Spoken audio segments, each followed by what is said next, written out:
Hi, welcome. Hi. How are you? Good, thanks. I'm, Yourself? I'm well, thank you. My name's David. I'm Jackie. Hi, Jackie. Nice to meet you. Jackie, we as you know, we're in the training program Apply Communication Skills. Um, so the learning outcomes for this program what we're going to be doing today is identifying stakeholders in a workplace and identifying and implementing communication styles. Okay. The session's going to go for around half an hour. And so before we do that, I'm just going to go through some housekeeping. There is some toilets that are outside, and if you go out these doors to the left, there's also some toilets to the right as well, so you can take your pick. There's some kitchen facilities. They're just outside and to the left. So feel free to make yourself a cup of coffee. Are you good? Yeah. I see you've got a drink there. Wayne. You're all good? All right, that's good.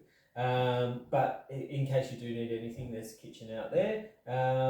With emergency procedures, if there is any emergency situation for any reason, you'll hear a alarm, a high-pitched alarm. So what we'll be doing then, if that does happen, which I'm sure it won't, but if it does, what we need to do is need to assemble in the outside. So what we'll do is we'll go out those doors and to the right, and you'll see an exit above the door, and so we'll go out through there. All clear? Yeah. Cool. What we usually do, have you been to any training programs before? Not really. I left school in like year 10. Okay. Yep. Okay. No problems. That's a good segue because what we usually do in training programs is there's usually like some group rules we have, and just to make the training run smoothly for everyone. And one of the things that we usually do is we usually talk about some rules around mobile phones. So if it's okay, if we could have our mobile phones switched off during, or just on silent. I mean, I know life happens and you might need to take a call, for family or whatever. So that's fine. But if we could just maybe have them on silence, and that way we can kind of keep the flow. That's okay. No problem at all. No problem at all. So I guess that's one of the things, one of the rules. Do you have any other things that you'd like for for us to go by and be guided by in our session? Is there any other rules that you might think of? No. I guess one of the other ones would be, confidentiality. So pretty much the things that we discuss, things might come up during training programs where you're talking about past experiences or whatever. So just so you know that those things, if you do speak about those things, they're confidential. They'll remain in the training program. I won't be sharing it with anyone. And so just so you know that there's that confidentiality aspect to the training program. Also, just want to let you know that it's a half an hour session, but we can have a break if you want to. If you need a break for any reason, just let me know, and we'll have a break. So that's so you know. Cool. So I guess before we get started, maybe we can just do a little icebreaker or kind of a little warming up exercise. So if you feel comfortable to, can you just introduce yourself and just let me know about what your role is in the workplace, and maybe whatever you want to share about some of your past background that's led you to that role and led you to here today. Sure. So I'm a hospitality worker, so I work in a cafe. I was on the floor for a long time. I don't have any qualifications as such because I dropped out of high school in year 10. Yep. But they've recently put me in as a team leader, and so with that I have to guide a lot of the staff. But the main reason for me coming today is because they're going from cash to cashless at work. Yep. So I need some more skills in that area because I've got no idea even how to use the internet. Okay. All right. So I'm very very, very basic skills. Like we didn't have really computers at school when Yeah. I went through, so Okay. I never really learnt it. Yep. Mobile phone, I only know how to basically ring someone. I don't know how to do the internet on that either. Okay, right, sure. Well, today we're going to be. Thank you for sharing, Jackie. Thank you for sharing. Today we're going to be focusing on applying communication skills. So we're not really going to be covering the internet today, but we will be talking about different types of communications and who's in the workplace. So thanks for sharing that. So with that, we might just start. So what we're going to do to start, Jackie, is we're going to I want to talk about some of the different roles within a cafe. Obviously there's your role as a team leader, but it's just important to maybe have an understanding of this, just so we can understand the different types of people we communicate, and we can begin to maybe think about the different ways we need to communicate with these different people. So just from your experience, I'm going to write these on the board. Just from your experience and kind of your knowledge, what are some of the different roles that you are aware of in a cafe? Okay. The different stakeholders, we can call them, but yeah, the different people. So obviously you've got an owner. Yeah. So there's someone that owns the cafe. So they're the big boss that overarches everything I do. All right. I'm just going to write these on the board, Jackie. Okay. So you've got an owner. That's good. Yeah. And then you'll have your management team. And depending on the size of your cafe. So like in our cafe, there is actually a manager. Yeah. That sits under the owner, and then they have the team leaders that sit under that. So there has to be either a manager or a team leader on per shift. Yeah. To cover all the staff. Yeah. And then when you look at the staff, we've got front of house, which will be your waiter or waitress. Then we'll have a barista. Am I going too fast? Yeah, no, you're not. So you've front got of house. Yep. Yep. So front. Which is normally your waiter or your waitress. Yeah. And then you'll have a barista. And then you plus or minus. Sorry. Yeah, that's okay. You got a barista, which is they're super important in a cafe. I'm guessing the barista. You've got to make the coffees. Yep. And then you might plus or minus, depending on your size of your cafe, you might even have extra staff with the barista that make the drinks. So alternative drinks, if you've got alcoholic drinks or plain drinks like milkshakes and stuff. So you might have two behind technically the counter, but one will be just more of a drinks person. So can I say barista/baristas? Yeah, because they're normally both trained. Multiple. And then you've obviously got and same as the front of house, you might have more than one as well, depending on how big your cafe is. Yep. And then if you go to the kitchen, we'll have depending on the shift, we can have a head chef and then a chef. Yep. And at my cafe, because it's really busy, we actually have a head chef, a chef, and we have dessert chef. Yep. And so we've got three, so you can have multiple there, and then you've generally got someone in there assisting them. So you can have 1 to 2 people either cutting up vegetables or helping them plate, and like a kitchen hand, so someone that does all the dishes really. Yep. So it just depends. And that's all your cafe staff, apart from cleaners that come in after hours. Yep. Okay. So cleaners as well. Yep. Yep. Do you have anyone else in the kitchen in your cafe? Like, do you have anyone maybe that's helping with the cleaning? Yeah. So the kitchen hand does all that. Oh, okay. Yep. So they'll be doing things like dishwashing. They'll do all the dishwashing, but they'll be there as a lackey, basically, assistant to the chefs. If they need someone to run out and go get some extra stuff out of the freezer at the back, then they're the person that does that. Yeah. Yeah. Because depends on how busy we are, will depend on how many chefs we've got in there as well. Yep. We normally only have one kitchen hand, otherwise it gets too busy in there. Yep. Yeah, and then just your general cleaners, which is after hours. Yep. Yeah, and that's That's a pretty good list. I Yeah. think, we're a busy cafe. We're pretty busy. yeah, you obviously know what you're doing as well, because as you sound like you're right across the like all the different roles in there and what everyone does. So Been working there a while. yeah. Okay, that's good. And anything else that you can think of? Is there anyone else? There's probably one that I can think of. Apart from your patrons. Yeah, exactly. Your customers, yeah.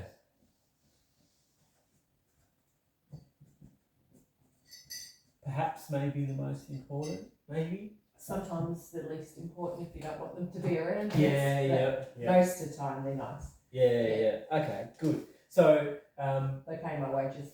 Yes, yeah, absolutely they do, and the rest of the wages. Yes.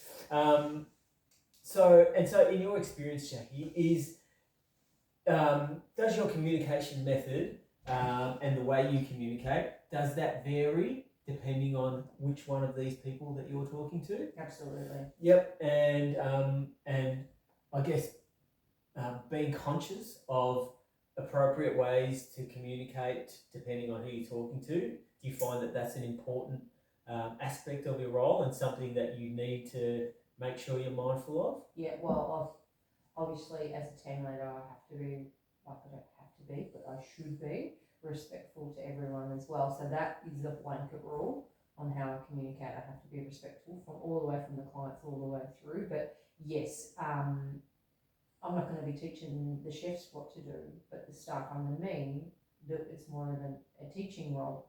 So I'll be guiding them rather than asking questions that I need help with. So yes, I do have to communicate with them differently because it's a different perspective. Okay. Yeah. Excellent. Thank you. Thanks for that, Jackie. So that's just a brief kind of exercise just to get ourselves across some of the different people that we work with and the necessities of different types of communication skills depending on who we're talking to. All right, Jackie, I want to play you a video now. So that's probably a good segue. So we've spoken about the different types of people. We've kind of touched on communicating in different ways depending on who we're talking to. So what I want to go on to now is I just want to play you a video. It's about, let me see, it's about just under 7 minutes long, and it's a video on methods of communicating. So after this video, we're just going to have a quick discussion, and then we'll come back and we'll talk about and we'll kind of brainstorm some of the ideas that the video introduces and talks about. So, and then we'll move from there. So if it's okay, I want to play you this video, Jackie, and if you need to stop at any time, just let me know, or if you have any questions, let me know and we can pause it and discuss it. Yeah, so hopefully you find this informative. So I'm just going to put that in front of you. There you go, can you see that? Yep. All right? Yep. All right, I'm just going to come alongside you here. Sorry, I don't really know how to use it. That's okay, I'm going to play this for you, sorry. What do you got there in your drink? Good stuff, coffee. Coffee? Oh, nice one. Double? Nah, just a single shot. Okay. That's good. All right, I'm going to play this, Jackie, and where we go? Let me just get from the start. Oh, okay. Come on, Jamesy. Is exactly our reason for existing at the Colin James Method. I thought I'd spend some time with you today discussing the 4 types of communication. We'll also discuss what each type will add and enhance to a piece of communication and discuss some of the pitfalls that can be involved too if we use the wrong communication type in the wrong context. The first type of communication that I'd like to discuss is verbal communication. That's using your mouth, talking, using words. Now, what can verbal communication add to any piece of communication? Well, when you're talking, it's your core content. It's the message, the words you use is the communication. It's how you're contextualising it and coding it for your audience. What does it enhance? Well, good use of verbal words will also convey tone and emotion and emphasis through variations. This can clarify and reinforce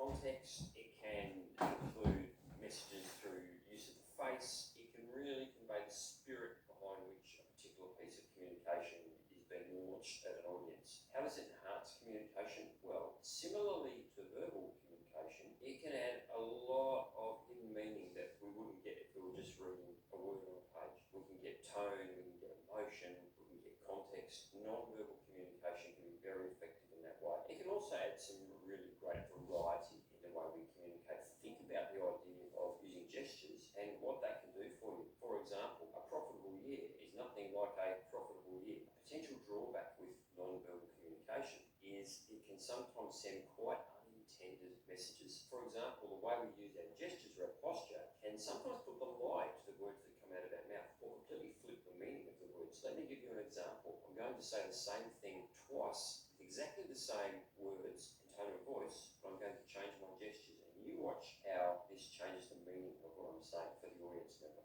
Are there any more questions? Are there any more questions? So you can see there is a lot of power in non-verbal communication, but we need to be sure we're using it the right way at the right time. The third type of communication is written communication. That's the written word on the page or on the screen, as it so often is these days. Now, what will that add? Written communication adds absolute clarity. The word is there, it's visible, we have an audit trail, we know exactly what was said by whom, and that can be very, very powerful when it comes to permanency and clarity of message. What will it enhance? Well, it will enhance precision, of course, but it will also enhance being able to be organised and being able to convey a concept well, particularly a complex concept. Sometimes seeing the words laid out on the page really, really assist in that regard. And the danger with written communication, as I'm sure we've all experienced in the workplace, is it is very, very difficult to convey tone and sometimes context with words. Have you ever written an email that was misconstrued in its intent by the person at the other end? Yeah, it's probably happened to all of us. And I would say in my experience, 95 times out of 100, the reason that email gets misconstrued is not necessarily because of the words we chose, it's because it's very difficult to convey tone in writing. That's why emojis are so popular. People can put a laughing face or a winking face and try and add some tone and context to the message. But in a formal communication sense, we have to be very, very careful about what we use written communication for, and we would think maybe picking up the phone might be a better idea. The fourth type of communication is visual communication, what the eyes can see. Is this related to non-verbal communication? Yes, absolutely. In fact, all four communication types are related to each other to some degree or another. But when we think about visual communication, let's think about the idea of visual aids. What are people seeing when we communicate? In the world of business, what's the most commonly used visual aid? Well, we know it's PowerPoint. And I bet you've all been paralysed by too much PowerPoint in your careers. It's happened to me too. That being said, visual communication can be a very, very powerful enhancer of any message. What does visual communication add? Images and graphics and icons which can really make your message pop and sparkle and add variety, keep people engaged with the message. Sometimes words, no matter how interesting a speaker you are, need to be broken up with something visual, something to appeal to the eye. We talked before about the idea of non-verbal communication and gestural language and posturing. Like I said, it's related to visual communication. That's important too. What visual cues are you sending to your audience? What can it enhance? Well, it can simplify things. Sometimes something that is quite complex to describe verbally or in writing is very easy to represent visually. Even simple shapes, like if we talk about a triangle with different concepts at each point, yes, I could probably explain that quite clearly in words, but simpler, quicker, and easier for you to absorb if I just show it to you. That's what visual communication can do for us. From a pitfall point of view, well, I've already talked about the danger of too much PowerPoint, too much data. We can overwhelm people with visuals, and I'm going to now share with you the number one thing I see people get wrong in communication in business when it comes to using visuals. The visuals are not acting in concert with the audio or the verbal experience. So my talk track is not elegantly synced with what I'm presenting visually, which causes people to either completely switch off from what I'm saying and just look at the visuals, or vice versa, fully concentrate on the words, and I may as well not be showing the visuals. So controlling that audience experience and making sure our visuals artfully match the verbal aspect of that communication is particularly important. So there you have it, 4 types of communication: verbal, non-verbal, written, and visual. I'm often asked which of the 4 communication types is the best, and honestly the answer is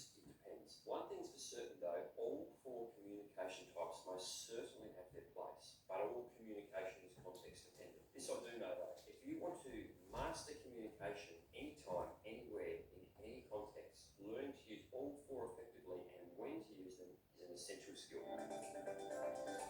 Great. Thank you. David, can I just ask a question? Yes. I don't know how to use the internet, but can you just quickly show me how you found that, so I can actually, if I want to watch it again, are you able to do that quickly for Absolutely. me? What I can do is, Yeah. if you want to watch it again, I Yeah. can send you the link to that, Yes, and I can send that to you so you can watch it at any but I time. don't know how to use it, so can you Yep. just quickly show me I can. on the computer? Because Yep. I've got a computer, Yep. but and my partner is on it a lot, so we've got the internet Sure. at home. But if you could just quickly Sure. show me how. Okay. So what I did. Are you familiar with YouTube? No. Okay. So what we do is we can open. Yeah. We can open the internet Yeah, and by clicking on on. that Yeah. in there. Yeah. So that's Microsoft Edge. Okay, so it's like a blue symbol. Yep. Yep. And then we can just type in up here. You can just type it into your Oh, so it's YouTube. YouTube. Yep. Yep. .com. Okay. Right. So Yep. the best way to do that would be Yep. to just type into YouTube the 4 types of communication. Yep. Where do I do that on the screen? You there? see Oh, the up there. search bar. Yeah. Yep. So in Yep. search. Sorry. To just That's search okay. it. That's fine. In search, type the 4 types of communication. And if you type in the Colin James method, because that's the name of the person of the channel. So I have to do both or just Yeah, one? type them in both. Yep. So I'll show you right now. The Colin James. So I'm going to do 4 types of communication. Yep. And Colin James method. And let's see if it comes up And first. you just press enter after There that. you go. There you go. And it's the very first one. okay. That's an ad. Yep. Very first one. Okay, and you just click on. Yeah. Just Click on it and Yeah. there you go. Now, we definitely do have courses Okay. where we can, where people can, they actually concentrate on how to use the internet. maybe I need to look in for Yeah, one of yeah, those. and if you want to, I can send you some information around that. Would you like me to do that? Yeah, send it, and Yeah. my partner can open it for me. Cool, no worries. And what I'll do is I'll send you the link to that as well. He had to book me in for this. Oh, did he? Yeah.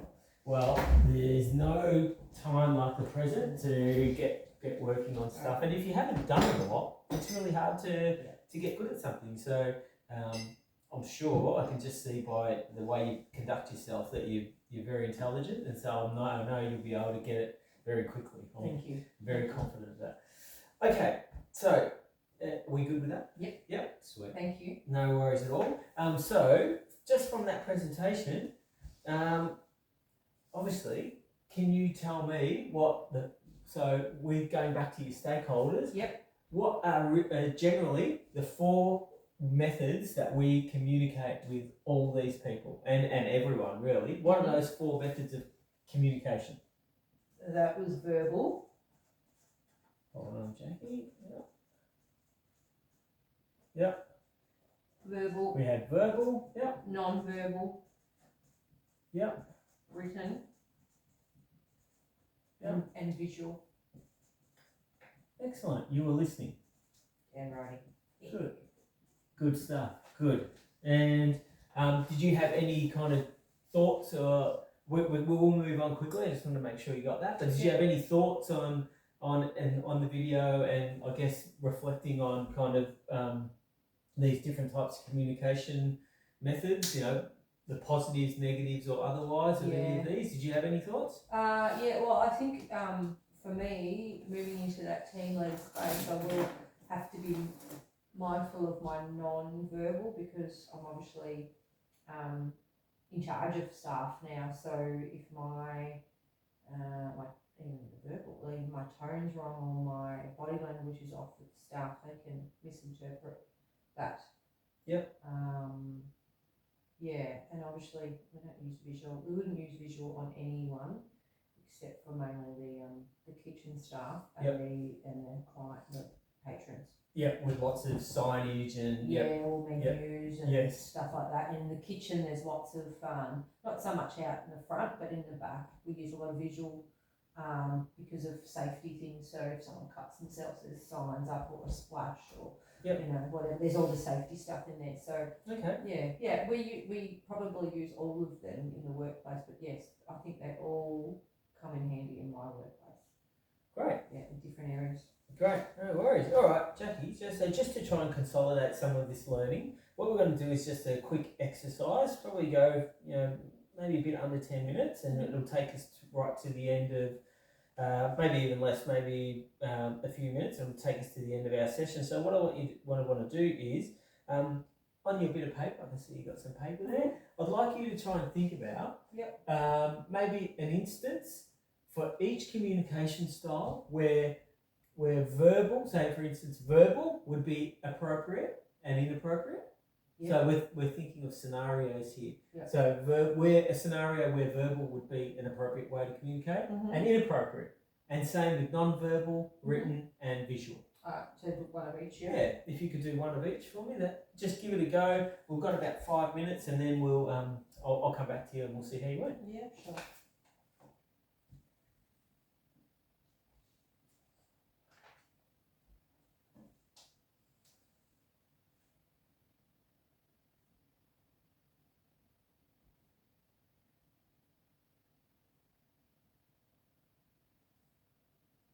If you need any help, Jackie, just let me know. Yep, thanks.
All right, you done? Yeah.